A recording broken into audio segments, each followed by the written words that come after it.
Bitcoin that you're holding, Bitcoin's not going to draw, I think most people would agree Bitcoin's not going to draw down 90%, or the chances of it doing that is very low. And so you can, more comfortably get into more aggressive instruments potentially. And then I think with assets that are less established, like just we've seen through different crypto markets, altcoins have more volatility and will, may go up more and may go down more. And so I think that's a real risk. Like if you're running a treasury strategy with something that's, not in the top 3 or 5 assets that can draw down really significantly, and you're running it really lean without significant cash or with really aggressive like debt instruments, then it can definitely result in you having to sell the asset while the market's crashing. So I think that's kind of what a lot of critics are concerned about. So to me, it just comes down to like managing the capital prudently and just like knowing what asset you're dealing with. Like, I think that's really important. And in your case, the drawdown concern is you guys want to make sure you have enough cash to cover payroll. What are the other expenses here? So for public companies, there's expenses with like audit and D&O insurance, listing, legal, all that stuff. So like so on the TSX-V, which is where we're listed, it's a lot cheaper to run a public company. You can do it sort of on a, sorry, my cats are fighting over here. So I'm just keeping an eye on them. So you can do it effectively on a shoestring budget. NASDAQ companies are a lot different. Like a lot of the NASDAQ shells that you're seeing companies do pipes with, these crypto pipes, they're burning maybe 5, 6, 7, sometimes more $1 million a year. And so it's not huge numbers when you're raising $100 or $200 million pipes. But if the asset draws down a lot and there's no staking yield or things like that from it, then you're just burning cash. And so I think it's not to say it won't work. Like I do think, and I'm hopeful that all of the crypto treasury plays like work out really well, just kind of like continue to bring value into the ecosystem. But I do think there's like a lot higher risk there.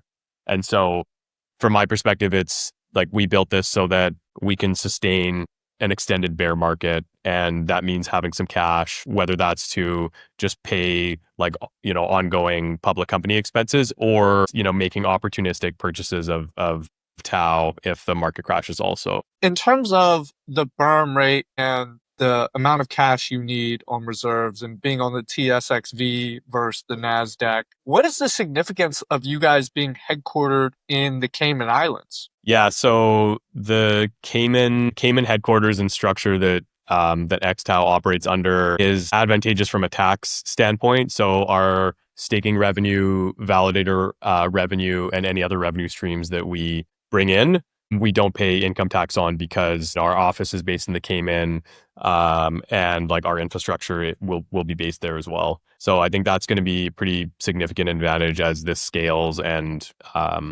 we don't have like US or Canadian tax to pay on our revenue. How do you guys compare to the other TAO specific companies in this space that are currently public? I believe there's 2 other large ones currently, or known ones. Yeah, so I don't know exactly kind of the ins and outs of each of those companies, but I think that both of the other treasury companies are listed on the NASDAQ, so that is one significant difference. I think with XTAO, we have really purpose built the company for this strategy, and so what I can say about us is our capital structure, I think, is very thoughtful and kind of high integrity and sustainable, which to me is really important because this is definitely not a short-term trade for us. This is something that we're in for the long run. So that's how we've built it. I think with all of the treasury strategies, what you have to kind of be on the lookout for is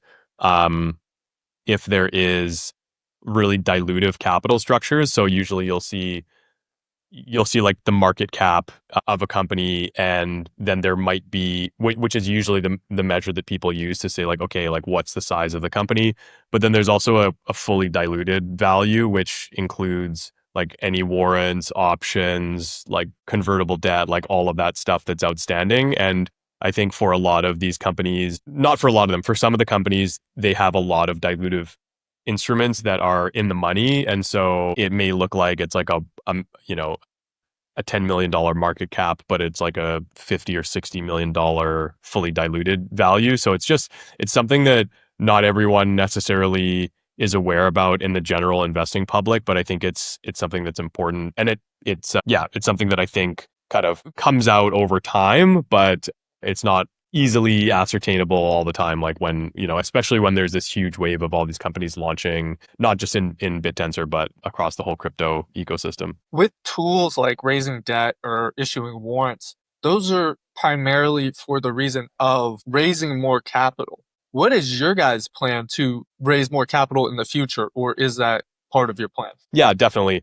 We'll be raising more capital through issuing shares and potentially other instruments. And so I think depending on how the stock trades, if you can raise new capital and use that to grow the business, make purchases of TAO that are accretive to the stock, that's really the path of growing these treasury companies or companies that just hold the asset. What I was referring to earlier is that it's more kind of legacy instruments like warrants and things like that are in the structure that people aren't really necessarily aware of or like factoring in.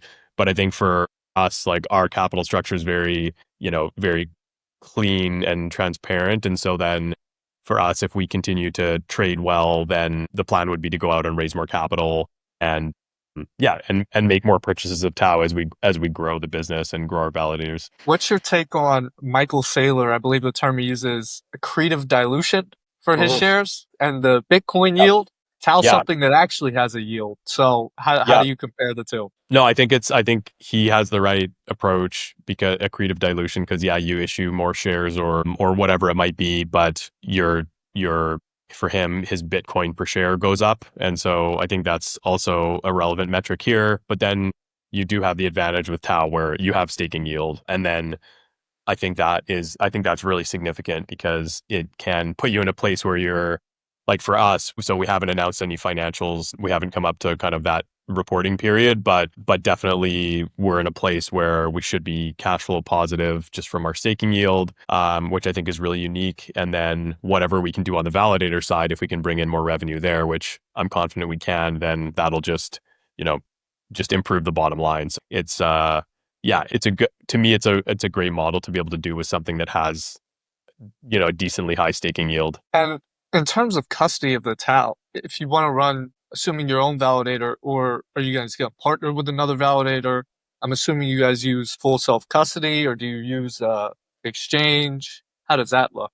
Yeah, so for custody, we currently are using a mix of self-custody and then a qualified custodian. And so we're going to be most likely transitioning everything over to the qualified custodian as the TAO balance grows. I think it's just the more prudent thing to do. And so that's how we're approaching that. And then on the validator side, we're building some infrastructure. We're exploring some partnerships with some of the highest performing validators also. So we're really kind of looking to do a little bit of both as we roll that out. And also, I think as the ecosystem grows, like obviously there's over 100 subnets now, and I think that number will just continue to grow. So we're going to have to evaluate what makes sense from a validator standpoint as more subnets are launched. But that's the strategy for the time being. Do you anticipate doing a dividend of staking yields or validator yields? I think it's a really, really cool idea, and I think it's definitely possible.